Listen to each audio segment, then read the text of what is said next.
पृथ्वी की आंतरिक संरचना के बारे में पढ़ेंगे। जैसा कि आप लोग की तस्वीर साफ दिख रहा है, पृथ्वी को अगर हम उसका एक हिस्सा निकाल करके उसको जज करें तो वो 3 हिस्से में डिवाइड मिलता है। पहला भूमध्य पट्टी, दूसरा मैंटल और तीसरा क्रोन। ऊपरी हिस्सा को हम लोग भूमध्य पट्टी कहते हैं। भूमध्य पट्टी भी 2 भागों में डिवाइड किया जा सकता है। इसका ऊपरी हिस्सा को हम लोग स्थल मंडल कहते हैं। स्थल मंडल की मोटाई अलग अलग क्षेत्रों में अलग अलग है। जैसे कि हम लोग धरातल में देखते हैं महासागर,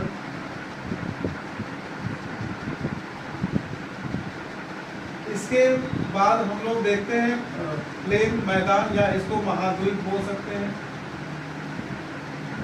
और पर्वत। महासागरों में स्थल मंडल की मोटाई 5 किलोमीटर है, जबकि महाद्वीप पर इसकी मोटाई 30 किलोमीटर है। इसके साथ ही पर्वत में देखेंगे हिमालय पर्वत,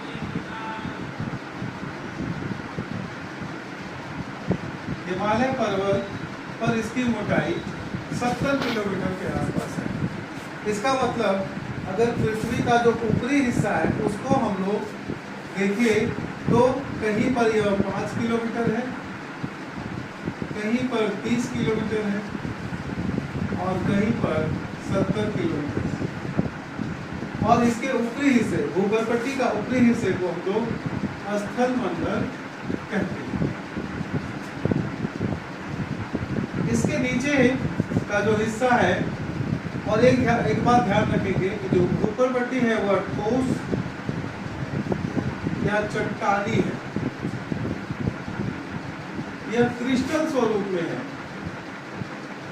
अर्थात यहाँ पे जो मिट्टी मिलती है वो भुरभुरी है, इसको हम लोग तोड़ सकते हैं। इसके नीचे है मैंटल। मैंटल का जो मोटाई है वो 2900 किलोमीटर है।